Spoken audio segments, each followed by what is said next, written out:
നമസ്കാരം എല്ലാ പ്രിയപ്പെട്ട ഉദ്യോഗാർത്ഥി സുഹൃത്തുക്കൾക്കും PSC ഇൻഫ്ലുവൻസറിൻ്റെ പുതിയ ഒരു ക്ലാസ്സിലേക്ക് സ്വാഗതം. ഞാൻ രഞ്ജിത്താർ കരുനാഗപ്പള്ളി. നമ്മൾ ഇന്നത്തെ ക്ലാസ്സിൽ ഡിസ്കസ് ചെയ്യുന്ന ടോപ്പിക്ക് റിനേസൻസ് ആണ്. റിനേസൻസുമായി ബന്ധപ്പെട്ട് ഒരു ഡിഗ്രി നിലവാരത്തിൽ ഉൾപ്പെടെ ഏത് മത്സര പരീക്ഷകൾക്കും നിങ്ങൾക്ക് ഗുണകരമാകുന്ന രീതിയിലാണ് നമ്മൾ ഇന്നത്തെ ക്ലാസ് ഡിസ്കസ് ചെയ്യുന്നത്. ഇപ്പോൾ ക്ലാസ്സിൻ്റെ ആദ്യ അവസാനം കൃത്യമായി കാണുക. അതിനുശേഷം ഇന്നത്തെ ദിവസം അറിയാമല്ലോ, ഇന്ന് വെള്ളിയാഴ്ചയാണ്. അതുകൊണ്ട് തന്നെ ഇന്ന് പ്രധാനപ്പെട്ട മൈക്രോ നോട്ടുകൾ പഠിക്കാൻ വേണ്ടി വർക്കൗട്ട് ബാച്ച് തന്നിട്ടുണ്ട്. ഈ ക്ലാസ് കാണണം, ഇതിൻ്റെ PDF നോട്ട് വായിക്കണം. ഇത് കൂടാതെ കറണ്ട് അഫയേഴ്സ് കണ്ടന്റ് കൂടി വായിച്ചതിന് ശേഷം രാത്രി 9 മണിക്കത്തെ എക്സാം കൂടി അറ്റൻഡ് ചെയ്യും. ഓക്കെ, അപ്പോൾ ഒന്നാമത്തെ ടോപ്പിക്കിലേക്ക് തന്നെ പോവുകയാണ്. പൊയ്കേൽ യോഹന്നാൻ എന്ന നവോത്ഥാന നായകനുമായി ബന്ധപ്പെട്ട് ഇന്നേ കാലം വരെ ചോദിച്ച പ്രധാനപ്പെട്ട പ്രസ്താവന ചോദ്യങ്ങളും അവയുടെ ഉത്തരങ്ങൾ ഉൾപ്പെടെയുള്ള കണ്ടന്റുകൾ നമ്മൾ ഡിസ്കസ് ചെയ്യാം. അപ്പോൾ ആദ്യം ഈ പറയുന്ന പൊയ്കേൽ യോഹന്നാനുമായി ബന്ധപ്പെട്ട് അദ്ദേഹവുമായി ബന്ധപ്പെട്ട് നമുക്ക് 18 കണ്ടന്റുകളാണ് പഠിക്കാനുള്ളത്. പൊയ്കേൽ യോഹന്നാൻ എന്ന നവോത്ഥാന നായകനെ പറ്റി പഠിക്കുമ്പം 18 കണ്ടന്റുകളാണ് നമുക്ക് പഠിക്കാനുള്ളത്. അതിൽ പകുതി, അതായത് 9 എണ്ണം പഠിക്കാനുള്ള എളുപ്പമാർഗമാണ് ആദ്യം പറയുന്നത്. 9 എണ്ണം പഠിക്കാനുള്ള എളുപ്പമാർഗം വേറെ ഒന്നുമില്ല. ചോദ്യത്തിൽ എവിടെങ്കിലും പൊയ്കേൽ എന്ന് പറയുന്ന വാക്കുണ്ടോ എന്ന് നോക്കണം. ഒറ്റ കണ്ടീഷൻ മാത്രമേ ഉള്ളൂ, ക്വസ്റ്റ്യൻ റിനേസൻസ് ആയിരിക്കണമെന്ന് മാത്രം. അപ്പൊ ചോദ്യത്തിൽ എവിടെങ്കിലും പൊയ്കേൽ എന്ന് പറയുന്ന വാക്കുണ്ടോ നോക്കണം. ചോദ്യത്തിൽ എവിടെങ്കിലും ഇരവിപേരൂർ എന്ന് പറയുന്ന വാക്കുണ്ടോ നോക്കണം. അപ്പൊ അങ്ങനെ ഈ 2 വാക്കിലും ഏതെങ്കിലും ഒരു വാക്ക് ഏതുമായി ബന്ധപ്പെട്ട്, നവോത്ഥാനവുമായി ബന്ധപ്പെട്ട് വന്നാൽ ഉത്തരം പൊയ്കേൽ യോഹന്നാൻ ആയിരിക്കും, തർക്കം വേണ്ട. ഈ പൊയ്കേൽ യോഹന്നാനുമായി ബന്ധപ്പെട്ട് മുൻകാല വർഷ ചോദ്യങ്ങളൊക്കെ പറയുന്ന ഒന്ന്, ഈ പറയുന്ന പൊയ്കേൽ യോഹന്നാന്റെ ബർത്ത് പ്ലേസ് എവിടെയാണ്? ഉത്തരം ഏതാണ്? ഇരവിപേരൂര. പത്തനംതിട്ട ജില്ലയിലെ ഇരവിപേരൂരാണ് അദ്ദേഹത്തിന്റെ ബർത്ത് പ്ലേസ് ആയിട്ട് കൺസിഡർ ചെയ്യുന്നത്. അപ്പൊ ഡെത്ത് പ്ലേസ് എവിടെയായിരിക്കും? ഡെത്ത് പ്ലേസ് നിങ്ങൾ തന്നെ പറ. ഡെത്ത് പ്ലേസും ഇവിടെ തന്നെ, ഇരവിപേരൂർ തന്നെ. ഇപ്പൊ birth place Eraviperoor, death place. അടുത്തത് മെമ്മോറിയൽ ലൊക്കേറ്റഡ്, പൊയ്കേൽ യോഹന്നാന്റെ മെമ്മോറിയൽ സ്ഥിതി ചെയ്യുന്നത് എവിടെ തന്നെ? ഈ പറയുന്ന പത്തനംതിട്ട ജില്ലയിലെ ഇരവിപേരൂർ എന്നറിയപ്പെടുന്ന സ്ഥലത്താണ്. അപ്പൊ ഒരു ചോദ്യം ചോദിക്കും, which social reformer in Kerala is also known as saint in Eraviperoor? ഇരവിപേരൂരിലെ സന്യാസി എന്ന അപരനാമത്തിൽ അറിയപ്പെടുന്ന ആരെയാണ്? ഉത്തരം പൊയ്കേൽ യോഹന്നാന. അപ്പൊ ഇരവിപേരൂരിലെ സന്യാസി, ഇരവിപേരൂരിലെ ഗുരു. അപ്പൊ അങ്ങനെ എന്തോ ആയിക്കോട്ടെ, ഇരവിപേരൂരുമായി ബന്ധപ്പെട്ട മെജോറിറ്റി ചോദ്യങ്ങൾക്കും നവോത്ഥാനത്തിൽ വരുന്നത് ഉത്തരമാര് തന്നെ? പൊയ്കേൽ യോഹന്നാനാണ്. അപ്പൊ ഏത് നവോത്ഥാന നായകനെ പഠിച്ചാലും അദ്ദേഹത്തിന്റെ ബർത്ത് പ്ലേസ് വളരെ ഇമ്പോർട്ടന്റ് ആയിട്ട് ഒന്ന് ഓർത്തു വെക്കുക. അപ്പൊ പൊയ്കേൽ യോഹന്നാന്റെ ബർത്ത് പ്ലേസ് എവിടെയാണ്? അത് പത്തനംതിട്ട ജില്ലയിലെ ഇരവിപേരൂരാണ്. അതൊന്ന് നോട്ട് ചെയ്തേക്കണം. അടുത്തത് അദ്ദേഹത്തിന്റെ ചൈൽഡ്ഹുഡ് നെയിം, അതായത് കുട്ടിക്കാലത്തെ പേര് കൊമരൻ എന്നാണ്. മറക്കല്ലേ. കുമാരു എന്ന് പറഞ്ഞ നവോത്ഥാന നായകനുണ്ടല്ലോ, കുമാരു, അത് കുമാരൻ ആശാനാണ് കുമാരു, ഇത് കൊമരൻ. അപ്പൊ which social reformer is also known as Komaran? അപ്പൊ കൊമരൻ എന്ന അപരനാമത്തിൽ അറിയപ്പെടുന്നത്, കൊമരൻ എന്നത് ആരുടെ ആദ്യകാല പേര് അല്ലെങ്കിൽ ബാല്യകാല പേരാണെന്ന് ചോദിച്ച ഉത്തരം പൊയ്കേൽ യോഹന്നാനാണ്. ഈ പൊയ്കേൽ യോഹന്നാൻ തന്നെ ആണല്ലോ കുമാര ഗുരുദേവൻ എന്നറിയപ്പെടുന്നത്. അതുകൂടി ഒന്ന് ഓർത്തു വെക്കണം. ഇനി ഈ പറഞ്ഞ പൊയ്കേൽ യോഹന്നാൻ ഫോം ചെയ്ത വളരെ ഇമ്പോർട്ടന്റ് ആയിട്ടുള്ള ഒരു ഓർഗനൈസേഷൻ ഉണ്ട്. ആ ഓർഗനൈസേഷന്റെ പേര് PRDS എന്നാണ്. PRDS ഫോം ചെയ്ത വർഷം 1909 ആണ്. 1909 PRDS ഫോം ചെയ്യുന്നത്.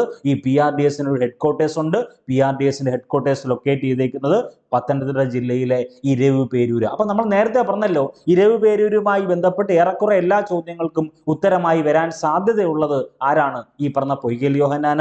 പൊയ്കേൽ യോഹന്നാന ഫോം ചെയ്ത ഓർഗനൈസേഷന്റെ പേര് PRDS അല്ലെങ്കിൽ പ്രത്യക്ഷ രക്ഷാ ദൈവസഭ.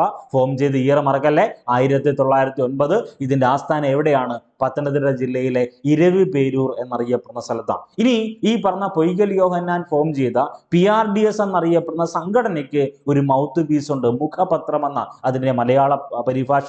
മൗത്ത് പീസ് ആദിയാർ ദീപം എന്നാണ്. നോക്കൂ, നിങ്ങൾ മത്സര പരീക്ഷയിൽ ഫോക്കസ് ചെയ്യുന്ന സമയത്ത് ഈ പറയുന്ന ഇംഗ്ലീഷിലേക്ക് ക്വസ്റ്റ്യൻ ട്രാൻസ്ലേറ്റ് ചെയ്യുമ്പോൾ, അതായത് മലയാളത്തിൽ നിന്ന് ഇംഗ്ലീഷിലേക്ക് ട്രാൻസ്ലേറ്റ് ചെയ്യുമ്പോൾ മാറ്റമുള്ള കുറേയേറെ വാക്കുകളുണ്ട്. അതിലൊന്നാണ് നമുക്ക് എല്ലാവർക്കും അറിയാവുന്നതാണ്, ബുദ്ധ ഓഫ് ഡിസ്ഗൈസ് എന്നറിയപ്പെടുന്നത് ആരെയാണ്? Which social reformer in Kerala is also known as Buddha of disguise? ഈ ചോദ്യം കാണുമ്പോൾ നമ്മൾ മനസ്സ് വിചാരിക്കും, എന്തോ ഈ ചോദ്യം? പ്രച്ഛന്ന ബുദ്ധൻ എന്ന ചോദ്യം. ബുദ്ധ ഓഫ് ഡിസ്ഗൈസിന്റെ മലയാള പരിഭാഷ ഇതാണ്, പ്രച്ഛന്ന ബുദ്ധൻ. ഉത്തരം ആരാണ്? ശങ്കരാചാര്യർ. അപ്പൊ അങ്ങനെ മലയാളത്തിൽ നിന്ന് ഇംഗ്ലീഷിലേക്ക് കൺവേർട്ട് ചെയ്യുന്ന സമയത്ത് ധാരാളം മാറ്റമുള്ള കുറച്ച് കണ്ടന്റുകളുണ്ട്. അത് നമ്മൾ റാൻഡമായിട്ട് ഡിസ്കസ് ചെയ്തോളാം. അപ്പൊ PRDSന്റെ മൗത്ത് പീസ് ഏതാണ്? അത് ആദിയാർ ദീപം രൂപമാണ്. അതൊന്ന് നോട്ട് ചെയ്തേക്കണേ. അടുത്തത് വളരെ ഇമ്പോർട്ടന്റ് ആയിട്ടുള്ള ചോദ്യത്തിലേക്ക് വരുന്നു. He is also known as, അദ്ദേഹത്തെ അറിയപ്പെടുന്ന അപരനാമങ്ങൾ. ഒന്ന് കുമാര ഗുരുദേവൻ. അപ്പൊ കുമാര ഗുരുദേവൻ എന്ന അപരനാമത്തിൽ അറിയപ്പെടുന്ന ആരെയാ? ഈ പറയുന്ന പൊയ്കൽ യോഹന്നാനാണല്ലോ. വളരെ പ്രധാനപ്പെട്ടതാണ്. അപ്പൊ ഈ പറയുന്ന കുമാര ഗുരുദേവൻ അപ്പൊ കുമാര ഗുരുദേവൻ എന്നറിയപ്പെടുന്നത് പൊയ്കൽ യോഹന്നാനാണ്. Then Komaran, he's also known as Komaran, അദ്ദേഹത്തെ കൊമരൻ എന്നറിയപ്പെടുന്നു. പുലയൻ മത്തായി, വളരെ ഇമ്പോർട്ടന്റ് ആയിട്ടുള്ള ക്വസ്റ്റ്യൻ ആണ് പുലയൻ മത്തായി. ഈ ചോദ്യം കാണുമ്പം മിക്ക ഉദ്യോഗാർത്ഥികളും കുഴഞ്ഞു പോകും. കാരണം എന്താ അറിയോ? പുലയ രാജ എന്ന് പറഞ്ഞൊരു ചോദ്യമുണ്ട്. King of Pulaya. മഹാത്മാഗാന്ധി കേരളത്തിലെ പ്രധാനപ്പെട്ട ഒരു നവോത്ഥാന നായകനെ വിശേഷിപ്പിച്ച പേരാണ് കിങ് ഓഫ് പുലയ, പുലയ രാജ. അത് അയ്യങ്കാളിയ. പുലയൻ അയ്യപ്പൻ എന്ന് പറഞ്ഞൊരു ചോദ്യമുണ്ട്. പുലയൻ അയ്യപ്പൻ, അത് സഹോദരൻ അയ്യപ്പനാണ്. ഇത് പുലയൻ മത്തായി. പുലയൻ മത്തായി എന്നറിയപ്പെടുന്നത് പൊയ്കൽ യോഹന്നാൻ, പൊയ്കേൽ അപ്പച്ചൻ. നമ്മൾ നേരത്തെ പറഞ്ഞല്ലോ പൊയ്കേൽ അപ്പച്ചൻ. അപ്പൊ ചില ആളുകളെങ്കിലും മനസ്സിൽ കരുതും ഈ പൊയ്കേൽ അപ്പച്ചൻ തന്നെ അല്ലയോ ചാവറയപ്പച്ചൻ? അല്ല, പൊയ്കൽ അപ്പച്ചൻ എന്ന് പറഞ്ഞാൽ പൊയ്കൽ യോഹന്നാനാണ്. ദെൻ സെയിന്റ് ഇൻ ഇരവിപേരൂർ, ഇരവിപേരൂരിലെ സന്യാസി എന്നറിയപ്പെടുന്നത് പൊയ്കൽ യോഹന്നാനാണ്. ദ്രാവിഡ ദളിതൻ, ഏറ്റവും പ്രധാനപ്പെട്ട ചോദ്യമാണ്. ദി കൺസെപ്റ്റ് ദ്രാവിഡ ദളിതൻ is closely associated with which social reformer in Kerala എന്ന് ചോദിക്കും. അല്ലെങ്കിൽ which social reformer is also known as Dravida ദളിതൻ എന്ന് ചോദിക്കും. അപ്പൊ ദ്രാവിഡ ദളിതൻ എന്ന് പറയുന്ന വാക്ക് ആരുമായി ബന്ധപ്പെട്ടതാ? അത് പൊയ്കൽ യോഹന്നാനുമായി ബന്ധപ്പെട്ടതാ. അപ്പൊ പൊയ്കൽ യോഹന്നാന്റെ അപരനാമങ്ങളാണ് കുമാരഗുരുദേവൻ എന്നറിയപ്പെടുന്നു, കൊമരൻ എന്നറിയപ്പെടുന്നു, പുലയൻ മത്തായി എന്നറിയപ്പെടുന്നു, പൊയ്കേൽ അപ്പച്ചൻ എന്നറിയപ്പെടുന്നു, സെയിന്റ് ഇൻ ഇരവിപേരൂർ എന്നറിയപ്പെടുന്നു. മറ്റൊരു പ്രധാനപ്പെട്ട ചോദ്യം ദ്രാവിഡ ദളിതൻ എന്നറിയപ്പെടുന്നു. അത് വളരെ ഇമ്പോർട്ടന്റ് ആണ്. ഏറ്റവും അവസാനം പറഞ്ഞ ദ്രാവിഡ ദളിതൻ വളരെ വളരെ ഇമ്പോർട്ടന്റ് ആണ്. ഇനി നമുക്ക് വേണ്ട മറ്റൊരു പ്രധാനപ്പെട്ട കണ്ടന്റ് ഇതാണ്. With the consent of Travancore government the first English school for Dalit community was founded by. വേറെ ഒന്നുമില്ല, തിരുവിതാംകൂർ ഗവൺമെന്റിന്റെ അനുവാദത്തോടുകൂടി തിരുവിതാംകൂറിൽ ആദ്യമായിട്ട് ദളിത് വിഭാഗത്തിലുള്ള ദളിത് കമ്മ്യൂണിറ്റിയിലുള്ള വിഭാഗക്കാർക്ക് വേണ്ടി ഫസ്റ്റ് ഇംഗ്ലീഷ് മീഡിയം സ്കൂൾ ആരംഭിച്ചത്. അതായത് തിരുവിതാംകൂറിൽ ആദ്യം ഇംഗ്ലീഷ് മീഡിയം സ്കൂൾ ആരംഭിച്ചത് എന്നല്ല ചോദ്യം. ദളിത് കമ്മ്യൂണിറ്റി, അതായത് ദളിത് വിഭാഗത്തിലുള്ള കുട്ടികൾക്ക് വേണ്ടി ഫസ്റ്റ് ട്രാവൻകൂറിൽ ആദ്യത്തെ ഇംഗ്ലീഷ് മീഡിയം സ്കൂൾ ഫോം ചെയ്തത് ആരാണ്? അത് പൊയ്കൽ യോഹന്നാനാണ്. ദെൻ പൊയ്കൽ യോഹന്നാനെ ഈ പറയുന്ന ശ്രീമൂലം പ്രജാസഭയിലേക്ക് നോമിനേറ്റ് ചെയ്യുന്നുണ്ട്. Poikayil Yohannan was nominated to the Sreemoolam Prajasabha in twice, 1921 and 1931. 1921 1931 രണ്ട് തവണ ശ്രീമൂലം പ്രജാസഭയിലേക്ക് ഈ പറഞ്ഞ പൊയ്കൽ യോഹന്നാനെ നോമിനേറ്റ് ചെയ്തിട്ടുണ്ട്. അപ്പോൾ ഒരു ക്വസ്റ്റ്യൻ ചോദിച്ചോട്ടെ ഞാനത്. ശ്രീമൂലം പ്രജാസഭയിൽ അംഗമായ ആദ്യ ഹരിജന്റെ പേരെന്താണ്? ശ്രീമൂലം പ്രജാസഭയിൽ അംഗമായ ആദ്യ ഹരിജൻ, ശ്രീമൂലം പ്രജാസഭയിൽ ഏറ്റവും കൂടുതൽ അംഗമായ വ്യക്തി എന്നീ വിശേഷണങ്ങൾ അത് അയ്യങ്കാളിക്കാണ്. ഇത് Poikayil Yohannan was nominated to the Sreemoolam Prajasabha in 1921 and 1931. 1921 1931 Poikayil യോഹന്നാനെ ശ്രീമൂലം പ്രജാസഭയിലേക്ക് നോമിനേറ്റ് ചെയ്തിട്ടുണ്ട്. അതൊന്ന് നോട്ട് ചെയ്തേക്കണം. അടുത്തത് ഹിസ് പോയംസ്, അദ്ദേഹത്തിന്റെ പോയംസിനെ അറിയപ്പെടുന്ന പേര് രത്നമണികൾ എന്നാണ്. അതുകൂടി ഒന്ന് ഓർത്തു വെക്കണം. അടുത്തത് ട്രാവൻകൂറിൽ ആദ്യത്തെ എയ്ഡഡ് സ്കൂൾ ഫോർ ദളിത്, വളരെ ഇമ്പോർട്ടന്റ് ആണ്. First aided school for Dalit students founded by, Dalit വിദ്യാർത്ഥികൾക്ക് വേണ്ടി ട്രാവൻകൂറിൽ ആദ്യത്തെ എയ്ഡഡ് സ്കൂൾ സ്ഥാപിച്ചത് ആരെന്ന് ചോദിച്ചാലും ഉത്തരം ആര് തന്നെയാണ്? ഈ പറഞ്ഞ പൊയ്കൽ യോഹന്നാൻ എന്ന പൊയ്കേൽ അപ്പച്ചൻ എന്ന അപരനാമത്തിൽ അറിയപ്പെടുന്ന ആരാണ്? പൊയ്കേൽ യോഹന്നാൻ എന്നറിയപ്പെടുന്ന കുമാര ഗുരുദേവനാണ്. ഇത്രയും കണ്ടന്റ് വളരെ വളരെ ഇമ്പോർട്ടന്റ് ആണ്, മത്സര പരീക്ഷയ്ക്ക് ചോദിച്ചിരിക്കും. അടുത്തത് ഈ പറഞ്ഞ പൊയ്കൽ യോഹന്നാനുമായി ബന്ധപ്പെട്ട് ധാരാളം സ്ട്രൈക്കുകൾ, സമരങ്ങൾ പരീക്ഷയ്ക്ക് ചോദിക്കാറുണ്ട്. അപ്പൊ നമുക്കറിയാം ഈ പറഞ്ഞ പൊയ്കൽ യോഹന്നാനെ പറ്റി മാത്രമുള്ള സമരങ്ങളല്ല പഠിക്കേണ്ടത്, മറ്റു നവോത്ഥാന നായകന്മാർക്ക് എല്ലാ സമരങ്ങളുണ്ട്. ഇപ്പൊ നമ്മൾ പറയും മുക്കുത്തി സമരം, അച്ചിപ്പുടവ സമരം, ഈ രണ്ട് പ്രധാനപ്പെട്ട സമരങ്ങൾ ആരുടേതാ? അത് ആറാട്ടുപുഴ വേലായുധ പണിക്കരുടേതാ. ഈ പറഞ്ഞ പെരുന്നാട് സമരം എന്നറിയപ്പെടുന്ന കല്ലുമാല സമരം അയ്യങ്കാളിയ. അപ്പൊ അങ്ങനെ ധാരാളം സമരങ്ങളുണ്ട്. അതിൽ ഏറ്റവും പ്രധാനപ്പെട്ട പൊയ്കൽ യോഹന്നാന്റെ പ്രധാനപ്പെട്ട സമരങ്ങളിൽ ഒന്ന് അടി അജിറ്റേഷൻ, അടി സമരം അല്ലെങ്കിൽ അടി അജിറ്റേഷൻ എന്നറിയപ്പെടുന്ന സ്ട്രൈക്ക് ആരാണ് കണ്ടക്ട് ചെയ്തത്? പൊയ്കൽ യോഹന്നാനാണ് കണ്ടക്ട് ചെയ്തത്. Then Vakathanam riot, Mundakayam Revolt, മംഗലം റയോട്ട്, വെള്ളനടി റയോട്ട്, കൊഴുക്കുംചിറ റയോട്ട്. അതിൽ കോമ്പറ്റേറ്റീവ് എക്സാമിനേഷന് ചോദിച്ചിട്ടുള്ളത് അടി അജിറ്റേഷൻ കണ്ടക്ടഡ് ബൈ ആരാണ്? അത് പൊയ്കൽ യോഹന്നാനാണ്. വളരെ വളരെ ഇമ്പോർട്ടന്റ് ആണ്. ഇനി കോമ്പറ്റേറ്റീവ് എക്സാമിനേഷൻ ഏറ്റവും കൂടുതൽ തവണ ചോദിച്ചിട്ടുള്ള ചോദ്യം ഇതാണ്. പൊയ്കൽ യോഹന്നാൻ എന്ന പുസ്തകം എഴുതിയത് ആരാണ്? The text Poikayil Yohannan written by M R Renukar. രേണുകുമാറാണ്. ഡിഗ്രി നിലവാരത്തിലുള്ള മത്സര പരീക്ഷയ്ക്ക് ഉൾപ്പെടെ ചോദിച്ച ചോദ്യമാണ്.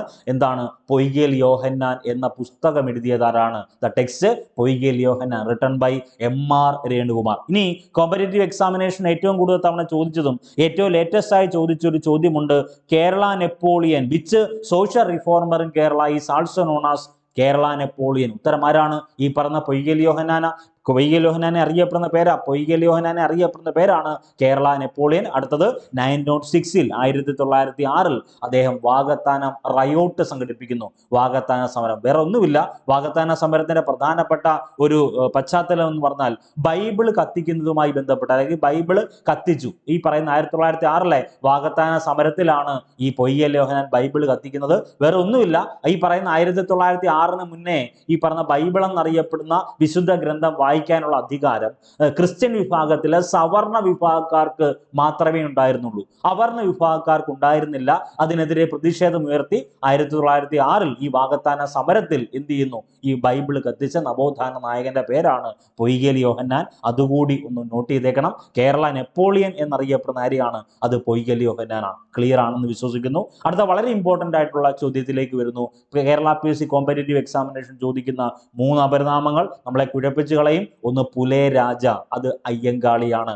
പുലേൻ അയ്യപ്പൻ എന്നറിയപ്പെടുന്നത് സഹോദരൻ അയ്യപ്പനാണ്. പുലേൻ മത്തായി എന്നറിയപ്പെടുന്നത് പൊയ്കേൽ യോഹന്നാനാണ്. സഹോദരൻ അയ്യപ്പനെ പറ്റി നമ്മൾ ഫസ്റ്റ് ക്ലാസ്സിൽ ഡിസ്കസ് ചെയ്തിരുന്നു. ചോദ്യത്തിൽ എവിടെങ്കിലും സഹോദരൻ എന്ന് പറയുന്ന വാക്കോ അയ്യപ്പൻ എന്ന് പറയുന്ന വാക്കോ വന്നാൽ സഹോദരൻ അയ്യപ്പനാണ്. അപ്പൊ നമുക്ക് വേണ്ട ചോദ്യങ്ങൾ പുലേ രാജ അല്ലെങ്കിൽ കിങ് ഓഫ് പുലയ എന്നാരാ വിശേഷിപ്പിച്ചത്? മഹാത്മാഗാന്ധിയെ വിശേഷിപ്പിച്ചത്. പുലേ രാജ എന്നറിയപ്പെടുന്നത് അയ്യങ്കാളി, പുലേൻ അയ്യപ്പൻ എന്നറിയപ്പെടുന്നത് സഹോദരൻ അയ്യപ്പൻ, പുലേൻ മത്തായി എന്നറിയപ്പെടുന്നത് പൊയ്കേൽ യോഹന്നാൻ. ഇനി കോമ്പറ്റേറ്റീവ് എക്സാമിനേഷൻ ഏറ്റവും കൂടുതൽ തവണ ചോദിച്ചിട്ടുള്ള പ്രധാനപ്പെട്ട ഒരു ഏരിയ ബർത്ത് പ്ലേസസ് ചോദിക്കാറുണ്ട്. ഓരോ നവോത്ഥാന നായകന്മാരുടെയും ബർത്ത് പ്ലേസ് ചോദിക്കാറുണ്ട്. ഒന്ന് ശ്രീനാരായണ ഗുരുവിന്റെ ബർത്ത് പ്ലേസ് തിരുവനന്തപുരം ജില്ലയിലെ ചെമ്പഴന്തി എന്നറിയപ്പെടുന്ന സ്ഥലമാണ്. അപ്പൊ നമുക്കറിയാം ശ്രീനാരായണ ഗുരുവുമായി ബന്ധപ്പെട്ട് father of Kerala renaissance, Kerala നവോത്ഥാനത്തിന്റെ പിതാവ് എന്നറിയപ്പെടുന്നത് ശ്രീനാരായണ ഗുരു അല്ലയോ? കേരള PSCയുടെ ലേറ്റസ്റ്റ് ചോദ്യം കൂടി ഒന്ന് അപ്ഡേറ്റ് ചെയ്തേക്കണം. രാജശില്പി ഓഫ് കേരള റിനേസൻസ്, കേരള നവോത്ഥാനത്തിന്റെ രാജശില്പി എന്നറിയപ്പെടുന്നതും ആര് തന്നെ? ഈ പറഞ്ഞ ശ്രീനാരായണ ഗുരുവാണ്. അപ്പൊ ശ്രീനാരായണ ഗുരുവിന്റെ ബർത്ത് പ്ലേസ് തിരുവനന്തപുരം ജില്ലയിലെ ചെമ്പഴന്തിയാണ്. അടുത്തത് ചാവറ ഏലിയാസ് കുര്യാക്കോസ്, നമുക്ക് എല്ലാവർക്കും അറിയാവുന്നതാണ്. ആലപ്പുഴ ജില്ലയിലെ കൈനഗരി എന്നറിയപ്പെടുന്ന സ്ഥലത്താണ് ചാവറ ഏലിയാസ് കുര്യാക്കോസിന്റെ ബർത്ത് പ്ലേസ്. അദ്ദേഹത്തെ അറിയപ്പെടുന്ന പേര് വളരെ ഇമ്പോർട്ടന്റ് ആണ്. ഏറ്റവും പ്രധാനപ്പെട്ടതാണ്, ഏറ്റവും ഇമ്പോർട്ടന്റ് ആയിട്ടുള്ള ചോദ്യമാണ്. ദൈവദാസൻ എന്ന അപരനാമത്തിൽ അറിയപ്പെടുന്നത്, ദൈവദാസൻ എന്ന അപരനാമത്തിൽ അറിയപ്പെടുന്നത് ചാവറ ഏലിയാസ് കുര്യാക്കോസ് ആണ്. അദ്ദേഹം 3 സംഘടന ഫോം ചെയ്തിട്ടുണ്ട്. CMI, CMC, അമലോത്ഭവദാസ സംഘം. വളരെ ഇമ്പോർട്ടന്റ് ആണ്. ആത്മവിദ്യാ സംഘം എന്നല്ല ഞാൻ പറഞ്ഞത്, അമലോത്ഭവദാസ സംഘം ആരുടേതാണ്? അത് ചാവറ ഏലിയാസ് കുര്യാക്കോസിൻ്റെതാണ്. ധാരാളം പ്രത്യേകത ഇദ്ദേഹവുമായി ബന്ധപ്പെട്ട് നമുക്ക് പഠിക്കാനുണ്ട്. അപ്പൊ ശ്രീനാരായണ ഗുരുവിന്റെ ബർത്ത് പ്ലേസ് ചെമ്പഴന്തി, ചാവറ ഏലിയാസ് കുര്യാക്കോസിന്റെ ബർത്ത് പ്ലേസ് കൈനഗരി, ആലപ്പുഴ ജില്ലയിലെ കൈനഗരി. ദെൻ ചട്ടമ്പി സ്വാമികളുടെ ബർത്ത് പ്ലേസ് തിരുവനന്തപുരം ജില്ലയിലെ കൊല്ലൂർ അല്ലെങ്കിൽ കണ്ണമൂല. രണ്ടിലേതാണോ അത്? തിരുവനന്തപുരം ജില്ലയിലെ കൊല്ലൂർ അല്ലെങ്കിൽ കണ്ണമൂലയിലാണ് ചട്ടമ്പി സ്വാമികളുടെ ബർത്ത് പ്ലേസ്. ചട്ടമ്പി സ്വാമികളെ അറിയപ്പെടുന്ന പേര് കാവിയും കമണ്ഡലവും ഇല്ലാത്ത സന്യാസി എന്ന. ആ ക്വസ്റ്റ്യൻ ഇംഗ്ലീഷിൽ വരുമ്പോൾ ചോദ്യം ചെറിയ അളവിൽ മാറ്റം വരും. വേറെ ഒന്നുമില്ല, സെയിന്റ് വിത്തൗട്ട് സാഫ്രോൺ എന്നാ ചോദിക്കുന്നത്. Which social reformer in Kerala is also known as saint without saffron. ഉത്തരം ചട്ടമ്പി സ്വാമികളാണ്. പണ്ഡിറ്റ് KP കറുപ്പൻ എന്നറിയപ്പെടുന്ന KP കറുപ്പന്റെ ബർത്ത് പ്ലേസ് എറണാകുളം ജില്ലയിലെ ചേരനല്ലൂരിലാണ്. Kerala Lincoln, Kerala Abraham Lincoln, Kavi Thilakan, വിദ്വാൻ, ഈ 4 പേരുകളിലും അറിയപ്പെടുന്നത് KP കറുപ്പനാണ്. പണ്ഡിറ്റ് കറുപ്പന്റെ 3 പ്രധാനപ്പെട്ട കൃതികൾ നിങ്ങൾ നോട്ട് ചെയ്തേക്കണം.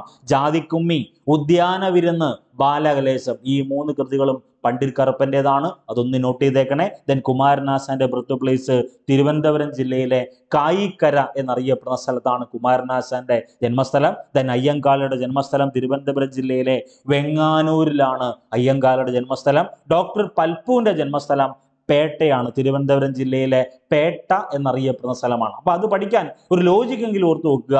പൽപ്പു പേട്ട അല്ലെങ്കിൽ പേട്ട പൽപ്പു, അങ്ങനെങ്കിലും ഓർത്തു വെക്കണം. പറഞ്ഞല്ലോ, ഒരു നവോത്ഥാന നായകനെ നമ്മൾ ക്രിട്ടിസൈസ് ചെയ്യുകയല്ല, കളിയാക്കുകയല്ല. ഒരു മാർക്ക് നമുക്ക് കിട്ടണം. പൽപ്പു പേട്ട. തിരുവനന്തപുരം ജില്ലയിലെ പേട്ട എന്നറിയപ്പെടുന്ന സ്ഥലത്താണ് ഡോക്ടർ പൽപ്പുവിന്റെ ബർത്ത് പ്ലേസ്. ദെൻ തൈക്കാടയ്യ എന്ന നവോത്ഥാന നായകന്റെ ബർത്ത് പ്ലേസ് തമിഴ്നാട്ടിലെ നഗലപുരം എന്നറിയപ്പെടുന്ന സ്ഥലത്താണ് തൈക്കാടയ്യയുടെ ബർത്ത് പ്ലേസ്. സഹോദരൻ അയ്യപ്പന്റെ ബർത്ത് പ്ലേസ് എറണാകുളം ജില്ലയിലെ ചെറായിലാണ്. 1917 1917 അദ്ദേഹം ഇന്റർ ഡൈനിങ് അല്ലെങ്കിൽ മിശ്ര ഭോജനം അതുമല്ലെങ്കിൽ കോസ്മോപൊളിറ്റൻ ഡിന്നർ കണ്ടക്ട് ചെയ്തത് ഈ പറഞ്ഞ എറണാകുളം ജില്ലയിലെ ചെറായി എന്നറിയപ്പെടുന്ന സ്ഥലത്താണ്. അപ്പൊ സഹോദരൻ അയ്യപ്പന്റെ ബർത്ത് പ്ലേസ് എറണാകുളം ജില്ലയിലെ ചെറായി.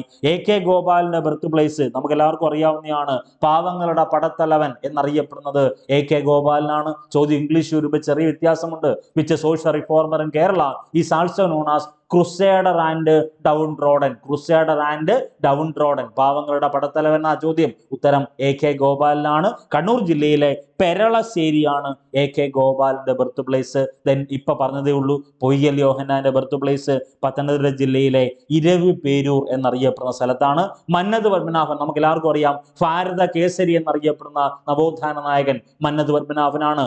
ഓക്സ്ഫോർഡ് സർവകലാശാലയിൽ മലയാളത്തിൽ പ്രസംഗിച്ച ഏക നവോത്ഥാന നായകൻ, the one and only social reformer conducted a Malayalam speech in Oxford University എന്നാ ചോദിക്കുന്നത്. BBC ബ്രിട്ടീഷ് ബ്രോഡ്കാസ്റ്റിംഗ് കോർപ്പറേഷൻ എന്നറിയപ്പെടുന്ന BBC-യിൽ മലയാളത്തിൽ പ്രസംഗിച്ച ഏക നവോത്ഥാന നായകൻ മന്നത്ത് പത്മനാഭന. ഈ മന്നത്ത് പത്മനാഭന്റെ ബർത്ത് പ്ലേസ് കോട്ടയം ജില്ലയിലെ പെരുന്ന എന്നറിയപ്പെടുന്ന സ്ഥലമാണ്. ഇതേ കോട്ടയം ജില്ലയിലെ പെരുന്നയിൽ തന്നെയാണ് NSS എന്നറിയപ്പെടുന്ന നായർ സർവീസ് സൊസൈറ്റിയുടെ ഹെഡ്ക്വാർട്ടേഴ്സ് ലൊക്കേറ്റ് ചെയ്തിരിക്കുന്നത്. അടുത്തത് ബ്രഹ്മാനന്ദ ശിവയോഗി. ബ്രഹ്മാനന്ദ ശിവയോഗിയെ പറ്റി പറയുമ്പം ഏറ്റവും കൂടുതൽ തവണ ചോദിച്ചിട്ടുള്ള ചോദ്യം ഇതാണ്, ഗുരു ഓഫ് എത്തീസ്റ്റ്, നിരീശ്വരവാദികളുടെ ഗുരു എന്ന ചോദ്യം ഇംഗ്ലീഷിലേക്ക് പരിഭാഷപ്പെടുത്തുമ്പം ഗുരു ഓഫ് എത്തീസ്റ്റ് എന്നാ ചോദിക്കുന്നത്. ബ്രഹ്മാനന്ദ ശിവയോഗിയുടെ ബർത്ത് പ്ലേസ് പാലക്കാട് ജില്ലയിലെ കൊല്ലങ്കോട് എന്നറിയപ്പെടുന്ന സ്ഥലത്താണ്. ഇനി നമ്മൾ ഈ ഒരു ഏരിയ പഠിക്കുന്ന സമയത്ത് ഏറ്റവും കൂടുതൽ തവണ ചോദിച്ചിട്ടുള്ള ഏറ്റവും ഇമ്പോർട്ടൻ്റ് ആയിട്ടുള്ള ഒരു ഏരിയ SNDP എന്നറിയപ്പെടുന്ന സംഘടനയെ പറ്റി ഒന്ന് നോട്ട് ചെയ്തേക്കണം. 1903 മെയ് 15 1903 മെയ് 15 SNDP എന്നറിയപ്പെടുന്ന ഓർഗനൈസേഷൻ ഫോം ചെയ്യുന്നത്. അതിൻ്റെ മലയാള വർഷവും അതിൻ്റെ മലയാള തീയതിയെ കൊടുത്തപ്പോണ്ട് നമുക്ക് വർഷം ഇംഗ്ലീഷിൽ തന്നെ ഓർത്തു വെക്കുക. 1903 അല്ലെങ്കിൽ 1903 മെയ് 15 SNDP ഫോം ചെയ്യുന്നത്. SNDPയുടെ ഹെഡ്ക്വാർട്ടേഴ്സ് കൊല്ലമാണ്. SNDPയുടെ ആസ്ഥാനം കൊല്ലം ജില്ലയിലെ കൊല്ലം എന്നറിയപ്പെടുന്ന സ്ഥലമാണ്. ഈ പറയുന്ന SNDPയുടെ ഒരു ആദ്യകാല പേരുണ്ട്. ചോദ്യം ഇങ്ങനെയാണ്, പ്രിഡസസർ നെയിം ഓഫ് SNDP. SNDPയുടെ ആദ്യകാല പേര് വാവൂട്ടി യോഗം എന്നാണ്. ഇപ്പൊ predecessor name of SNDP Vavootty യോഗം. ഇനി SNDPയുടെ ലൈഫ് ലോങ് ചെയർമാൻ എന്നറിയപ്പെടുന്ന ആജീവനാന്ത അധ്യക്ഷൻ എന്നറിയപ്പെടുന്നത് അത് ശ്രീനാരായണ ഗുരുവാണ്. ഫസ്റ്റ് സെക്രട്ടറി ഒന്ന് നോട്ട് ചെയ്തേക്കണം, അത് Kumaranasan. First vice president doctor Palpu. Doctor പൽപ്പുവിന്റെ ബർത്ത് പ്ലേസ് ആണ് ഇവിടെ തിരുവനന്തപുരം ജില്ലയിലെ പേട്ട. ഈ പറയുന്ന SNDP എന്നറിയപ്പെടുന്ന സംഘടനയ്ക്ക് ഒരു മൗത്ത് പീസ് ഉണ്ട്. മൗത്ത് പീസ് വിവേകോദയമാണ്. ഈ വിവേകോദയത്തിന്റെ കറണ്ട് നെയിം ഇപ്പോഴത്തെ പേര് യോഗനാഥം എന്നാണ്. വിവേകോദയത്തിന്റെ ഇപ്പോഴത്തെ പേര് യോഗനാഥം എന്നാണ്. വിവേകോദയം ഫോം ചെയ്ത വർഷം 1904. ഈ 1904 മറ്റൊരു പ്രത്യേകത കൂടിയുണ്ട്. ഈ പറയുന്ന SNDPയുടെ വാർഷിക സമ്മേളനം തിരുവനന്തപുരം ജില്ലയിലെ അരുവിപ്പുറത്ത് 1904 നടക്കുക. ഇതേ വർഷമാണ് വിവേകോദയം എസ്റ്റാബ്ലിഷ് ചെയ്യുന്നത്. വിവേകോദയത്തിന്റെ ഫൗണ്ടർ കുമാരനാശാന. വിവേകോദയത്തിന്റെ ഫൗണ്ടർ എഡിറ്റർ ആരെന്ന് ചോദിച്ചാൽ അത് M ഗോവിന്ദനാണ്. ഫൗണ്ടർ കുമാരനാശാനും ഫൗണ്ടർ എഡിറ്റർ, അതായത് ഫസ്റ്റ് എഡിറ്റർ ചോദിച്ചാൽ ഉത്തരം M ഗോവിന്ദനാണ്. ദെൻ ഇനി ഏറ്റവും പ്രധാനപ്പെട്ട ചോദ്യം, ഈ വിവേകോദയത്തെ അറിയപ്പെടുന്ന പേര് വിച്ച് മാഗസിൻ എന്നല്ല ചോദിക്കുന്നത്. Which magazine Kerala is also known as Ezhava gazette. Ezhava gazette എന്നറിയപ്പെടുന്ന മാഗസിൻ അല്ലെങ്കിൽ മാസിക ഏതെന്ന് ചോദിച്ചാൽ അതിനുത്തരമായി നിങ്ങൾ എഴുതേണ്ടത് വിവേകോദയമാണ്. ഒന്ന് നോട്ട് ചെയ്തേക്കണം. ഓക്കെ, അപ്പൊ ഇന്നത്തെ ഈ വർക്കൗട്ട് ബാച്ചിൽ പഠിക്കേണ്ട ടോപ്പിക്സ് അറിയാമല്ലോ. GK ഈ റിനേസൻസിലെ എൻ്റയർ ടോപ്പിക് നിങ്ങൾ പഠിക്കണം. ഈ ക്ലാസ് കാണണം, ഇതിന്റെ PDF നോട്ട് പഠിക്കണം. Then topic based current affairs PDF ഉണ്ട്, മൈക്രോ നോട്ട് ഉണ്ട്. ഈ 3 ടോപ്പിക്കും എന്തൊക്കെ ഈ ഗ്രൂപ്പ് വർക്കൗട്ട് ബാച്ചിൽ തരുന്നോ അതെല്ലാം പഠിച്ചതിന് ശേഷം ഇന്ന് രാത്രി 9 മണിക്ക് അതിന്റെ പോൾ വർക്കൗട്ട് എക്സാം ഉണ്ട്. വീണ്ടും ആവർത്തിക്കുന്നു, ഓരോ ദിവസവും ഡെയിലി നമ്മൾ ഈ പറയുന്ന content PDF note class section exam എല്ലാം കണ്ടക്ട് ചെയ്യുന്നുണ്ട്. സിസ്റ്റമാറ്റിക് ആയിട്ട് പഠിക്കുക. ഇനി ആരെങ്കിലും ഈ പറഞ്ഞ HSA ഏത് HSA ഫോക്കസ് ചെയ്യുന്ന പ്രിയപ്പെട്ട ഉദ്യോഗാർത്ഥികളായിക്കോട്ടെ, HSSC ഫോക്കസ് ചെയ്യുന്ന പ്രിയപ്പെട്ട ഉദ്യോഗാർത്ഥികളായിക്കോട്ടെ, അവർക്ക് 20 മാർക്ക് സ്പെഷ്യൽ ടോപ്പിക്കാണ്. ആ സ്പെഷ്യൽ ടോപ്പിക്ക് ജനറൽ പേപ്പർ ഉൾപ്പെടെ വർക്കൗട്ട് ബാച്ചിൽ ജോയിൻ ചെയ്യാൻ ആർക്കെങ്കിലും ഏതെങ്കിലും അധ്യാപക സുഹൃത്തുക്കൾക്ക് താല്പര്യം ഉണ്ടെങ്കിൽ ഈ കൊടുത്തേക്കുന്ന 9072728242 നമ്പറിലേക്ക് ജസ്റ്റ് വാട്സാപ്പ് മെസ്സേജ് അയക്കുക. വർക്കൗട്ട് ബാച്ച് നിങ്ങളുടെ പേര്. ഇപ്പം നിങ്ങൾ HSA സോഷ്യൽ സയൻസ് ആണ് ഫോക്കസ് ചെയ്യുന്നെങ്കിൽ HSA സോഷ്യൽ സയൻസ് നിങ്ങളുടെ പേര്, അല്ലെങ്കിൽ HSA മാത്സ് ആണെങ്കിൽ HSA മാത്സ് നിങ്ങളുടെ പേര്, ഏത് HSST ആണെങ്കിൽ HSST, ദെൻ അതിനുശേഷം നിങ്ങളുടെ പേര്. അപ്പോൾ ഈ കണ്ടന്റുകളെല്ലാം ഇംഗ്ലീഷ് നോട്ടായിട്ട് നമുക്ക് തരുന്നുണ്ട്. അതിന്റെ കണ്ടന്റുകൾ ജസ്റ്റ് ഒന്ന് ഫോളോ അപ്പ് ചെയ്ത് പോവുക. ഓക്കെ, അടുത്തത് കേരള PSC കോമ്പറ്റേറ്റീവ് എക്സാമിനേഷൻ, അതായത് നമ്മുടെ സിലബസിലുള്ള വളരെ ഇമ്പോർട്ടന്റ് ആയിട്ടുള്ള ഒരു ഏരിയ ആണ് role of present Kerala renaissance. Kerala നവോത്ഥാനവുമായി ബന്ധപ്പെട്ട് ഈ ഒരു ഏരിയയിൽ നിന്നൊരു ക്വസ്റ്റ്യൻ ഉറപ്പായിട്ടും ഉണ്ടാകും. അതുകൊണ്ട് തന്നെ ആ കണ്ടന്റ് ഒന്ന് നോട്ട് ചെയ്ത് പോകണം. അടുത്ത ഏറ്റവും പ്രധാനപ്പെട്ട ഒരു കണ്ടന്റാണ് ജ്ഞാന നിക്ഷേപം. നമുക്ക് എല്ലാവർക്കും അറിയാവുന്നതാണ് ജ്ഞാന നിക്ഷേപത്തിന്റെ പ്രത്യേകത. മലയാളത്തിലെ തേർഡ് മലയാളം ന്യൂസ് പേപ്പർ എന്ന് പറയുന്നത്, മലയാളത്തിലെ 3ാമത്തെ മലയാള പത്രമാണ് ഇത് ജ്ഞാന നിക്ഷേപം എന്ന് പറയുന്നത്. മറ്റൊരു പ്രധാനപ്പെട്ട പ്രത്യേകതയുണ്ട്. First news paper from Travancore, തിരുവിതാംകൂറിൽ നിന്നുള്ള ആദ്യത്തെ പത്രം ഏതെന്ന് ചോദിച്ചാൽ ഉത്തരം ഏത് തന്നെ? ഈ ജ്ഞാന നിക്ഷേപമാണ്. ഈ ജ്ഞാന നിക്ഷേപം ഫോം ചെയ്തത് അല്ലെങ്കിൽ എസ്റ്റാബ്ലിഷ് ചെയ്യുന്നത് 1848 1848 CMS പ്രസ്സിൽ നിന്നാണ്. കോട്ടയം ജില്ലയിലെ CMS പ്രസ്സിൽ നിന്നാണ് ഈ ന്യൂസ് പേപ്പർ പബ്ലിഷ് ചെയ്യുന്നത്. ഇനി ഈ പറഞ്ഞ ജ്ഞാന നിക്ഷേപം എന്നറിയപ്പെടുന്ന പത്രത്തിന് നേതൃത്വം നൽകിയത് 2 പ്രധാനപ്പെട്ട വ്യക്തികളാണ്. ഒന്ന് റവറൻഡ് ജോർജ് മാത്തനും ആർച്ച് ഡീക്കൻ കോശി. ഒന്ന് നോട്ട് ചെയ്തേക്കണേ, ജോർജ് ആർച്ച് ഡീക്കൻ കോശി, ജോർജ് മാത്തൻ വളരെ ഇമ്പോർട്ടൻ്റ് ആണ്. റവറൻഡ് ജോർജ് മാത്തനും ആർച്ച് ഡീക്കൻ കോശി 2 വ്യക്തികളാണ് ജ്ഞാന നിക്ഷേപം ഫോം ചെയ്യുന്നത്. ഈ ജ്ഞാന നിക്ഷേപം എന്നറിയപ്പെടുന്ന പത്രത്തിൽ ആദ്യമായിട്ടൊരു നോവൽ പബ്ലിഷ് ചെയ്യും. ഫസ്റ്റ് നോവൽ പബ്ലിഷ്ഡ് ഫ്രം ജ്ഞാന നിക്ഷേപം. ജ്ഞാന നിക്ഷേപം എന്നറിയപ്പെടുന്ന പത്രത്തിൽ നിന്ന് ആദ്യമായിട്ട് അച്ചടിച്ച നോവൽ പുല്ലേലി കുഞ്ചുവാണ്. അപ്പം ഈ പറഞ്ഞ പുല്ലേലി കുഞ്ചു എന്നറിയപ്പെടുന്ന നോവൽ എഴുതിയതാരാ? The novel Pulleli Kunju written by archdeacon കോശിയാണ്. അപ്പൊ നിങ്ങൾ മനസ്സിലാക്കണം, ഈ പറയുന്ന ആർച്ച് ഡീക്കൻ കോശിയും റവറൻഡ് ജോർജ് മാത്തനും കൂടിയാണ് ജ്ഞാന നിക്ഷേപം ഫോം ചെയ്യുന്നത്. ഈ ജ്ഞാന നിക്ഷേപത്തിൽ ആദ്യമായിട്ട് അച്ചടിച്ച നോവലിന്റെ പേര് പുല്ലേലി കുഞ്ചു ആണ്. ഈ പുല്ലേലി കുഞ്ചു ആരാ തയ്യാറാക്കിയത്, അല്ലെങ്കിൽ പുല്ലേലി കുഞ്ചു എന്ന നോവൽ എഴുതിയത് ആർച്ച് ഡീക്കൻ കോശിയാണ്. മറ്റൊരു പ്രധാനപ്പെട്ട ചോദ്യമുണ്ട്. ഈ പറയുന്ന Pulleli Kunju written by archdeacon Koshi എന്ന് ഓർത്തു വെക്കണം. Then first Malayalam newspaper to be included news and pick ownership എന്നാ പറയുന്നത്. വേറെ ഒന്നുമില്ല, ഈ പറയുന്ന മലയാളത്തിൽ ആദ്യമായിട്ട് വാർത്തയോടൊപ്പം, ഈ പറഞ്ഞ വാർത്തയോടൊപ്പം ചിത്രങ്ങൾ കൂടി ഉൾപ്പെടുത്തിയ ആദ്യ പത്രം ഏതെന്ന് ചോദിച്ചാൽ അതിനുത്തരം ഏതാണ്? അത് ജ്ഞാന നിക്ഷേപമാണ്. ഇതിന്റെ ഓണർഷിപ്പ് ആർക്കൊക്കെയാ? ആർച്ച് ഡീക്കൻ കോശിക്കും മറക്കല്ലേ, ഡെവറൻഡ് അല്ലെങ്കിൽ റവറൻഡ് ജോർജ് മാത്തൻ, ഈ 2 വ്യക്തികൾക്കാണ് ഇതിന്റെ ഓണർഷിപ്പ്. ഇപ്പൊ first Malayalam newspaper to be included news and pick, പിക്ചറിനോടൊപ്പം, അതായത് വാർത്തയോടൊപ്പം പിക്ചറും ചിത്രങ്ങളും ഉൾപ്പെടുത്തിയ മലയാളത്തിൽ ആദ്യത്തെ പത്രത്തിന്റെ പേര് ജ്ഞാന നിക്ഷേപം എന്നാണ്. അടുത്തത് കോമ്പറ്റേറ്റീവ് എക്സാമിനേഷൻ ഏറ്റവും കൂടുതൽ തവണ ചോദിച്ചിട്ടുള്ള ഏരിയ മിതവാദി എന്നറിയപ്പെടുന്ന പത്രമാണ്. മിതവാദി പത്രത്തെ പറ്റി പഠിക്കുമ്പം 3 പ്രധാനപ്പെട്ട കാര്യങ്ങൾ നിങ്ങൾ മനസ്സിലാക്കണം. കേരള PSCയുടെ ആയിട്ടുള്ള ചോദ്യങ്ങളും ഉത്തരങ്ങളും ഉണ്ട്. നമ്മൾ ചരിത്രം പറയുമ്പം A to Z കാര്യങ്ങൾ പറയും. പക്ഷേ കേരള PSCക്ക് വേണ്ട ആൻസർ കീയിലേക്ക് നമുക്ക് പോകണം. ഒന്ന്, മിതവാദി പത്രത്തിന്റെ ഫൗണ്ടർ ആരെന്ന് ചോദിച്ചാൽ 2 ഓപ്ഷൻ കേരള PSC കൊടുത്തിട്ടുണ്ടോ നോക്കണം. ഒന്നെങ്കിൽ മൂർക്കോത്ത് കുമാരൻ എന്ന് കാണും, അതുമല്ലെങ്കിൽ C കൃഷ്ണൻ എന്ന് കാണും. 2-ലേതാണോ അത്? 2ഉം കേരള PSC ഇന്നേ കാലം വരെ ഓപ്ഷനിൽ കൊടുത്തിട്ടില്ല. 2-ലേതാണോ അത്? അതിന്റെ ചരിത്രം ഉൾപ്പെടെ പറയാം. 1907 അല്ലെങ്കിൽ 1907 കണ്ണൂർ ജില്ലയിലെ തലശ്ശേരി എന്നറിയപ്പെടുന്ന സ്ഥലത്തു നിന്നാണ് മിതവാദി പത്രം സ്റ്റാർട്ട് ചെയ്യുന്നത്. ഇതിന്റെ തുടക്കം അല്ലെങ്കിൽ സ്ഥാപകൻ T ശിവശങ്കരൻ, വീണ്ടും ഞാൻ ആവർത്തിക്കുന്നു, T ശിവശങ്കരൻ എന്നറിയപ്പെടുന്ന വ്യാപാരിയായിരുന്നു മിതവാദി പത്രത്തിന്റെ സ്ഥാപകൻ. ഇത് ചരിത്രം പറയുന്ന ഇങ്ങനെയാണ്. പറഞ്ഞല്ലോ, നമ്മൾ പറയുന്ന ചരിത്ര പുസ്തകം പറയുന്ന ഇങ്ങനെയാണ്. ഇതിന്റെ ഫസ്റ്റ് എഡിറ്റർ ആയിട്ട് മൂർക്കോത്ത് കുമാരനും വരും. അപ്പോൾ founder T Sivasankaran, first editor Moorkoth Kumaran. ഇത് തുടക്കത്തിലേ നഷ്ടമായിരുന്നു. തുടക്കത്തിൽ നഷ്ടമാകുന്ന സമയത്ത് തന്നെ ഈ T ശിവശങ്കരൻ എന്നറിയപ്പെടുന്ന വ്യാപാരി മൂർക്കോത്ത് കുമാരന് ഇത് കൊടുക്കും.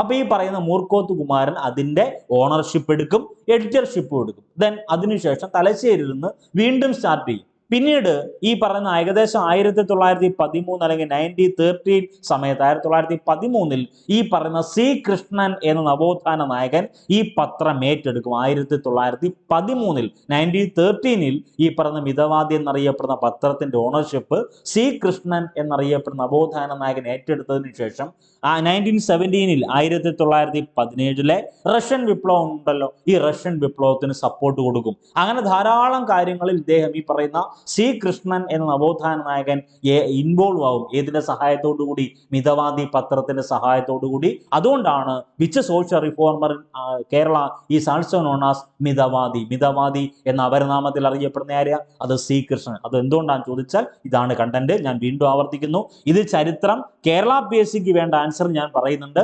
ഈ പറഞ്ഞ മിതവാദി പത്രത്തിന്റെ സ്ഥാപകനായി കേരള PSC പരിഗണിക്കുന്ന ആൻസർ സി കൃഷ്ണനാണ്. ഓപ്ഷനിൽ സി കൃഷ്ണൻ ഇല്ലാത്ത സാഹചര്യം വന്നാൽ നിങ്ങൾ മൂർക്കോത്ത് കുമാരൻ എഴുതിക്കോ. ഇപ്പൊ ഫസ്റ്റ് എഡിറ്റർ മൂർക്കോത്ത് കുമാരനാണ്, സ്റ്റാർട്ടർ ഫ്രം തലശ്ശേരി. പിന്നീട് നാം പറഞ്ഞല്ലോ 1913 വീണ്ടും ഈ പറയുന്ന ഇതിന്റെ മിതവാദിയുടെ ഓണർഷിപ്പ് ആരിലേക്ക് വരുക?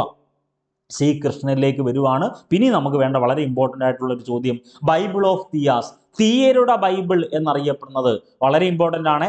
ബൈബിൾ ഓഫ് ഡിപ്രസ്ഡ് ക്ലാസ്, അധസ്ഥിതരുടെ ബൈബിൾ. ഇതൊക്കെയാണ് മലയാളം. തീയരുടെ ബൈബിൾ എന്നറിയപ്പെടുന്നത്, അധസ്ഥിതരുടെ ബൈബിൾ എന്നറിയപ്പെടുന്ന ഈ രണ്ട് വിശേഷണമുള്ളത് മിതവാദി പത്രത്തിനാണ്. വളരെ ഇമ്പോർട്ടൻ്റ് ആണ്. മിതവാദി കൃഷ്ണൻ എന്നറിയപ്പെടുന്നത് സി കൃഷ്ണനാണ്. ഈ സി കൃഷ്ണനാണ് കാലിക്കറ്റ് ബാങ്ക് സ്ഥാപിച്ചത്, കോഴിക്കോട് ബാങ്ക് സ്ഥാപിച്ചത് സി കൃഷ്ണനാണ്. ഈ സി കൃഷ്ണനാണ് 1917 1917 തളി ടെമ്പിൾ മൂവ്മെന്റിന്റെ പ്രധാനപ്പെട്ട പ്രൊമനന്റ് ആയിട്ടുള്ള ലീഡർ, തളി ക്ഷേത്ര സമരത്തിന്റെ പ്രധാനപ്പെട്ട നേതാവ് എന്നറിയപ്പെടുന്നത് ഈ പറഞ്ഞ സി കൃഷ്ണനാണ്. ഈ സി കൃഷ്ണൻ ഒരു ഓട്ടോബയോഗ്രഫി ഉണ്ട്, ജീവിത മത്സരം. വളരെ ഇമ്പോർട്ടൻ്റ് ആണ്. ജീവിത സമരം ഉണ്ട്.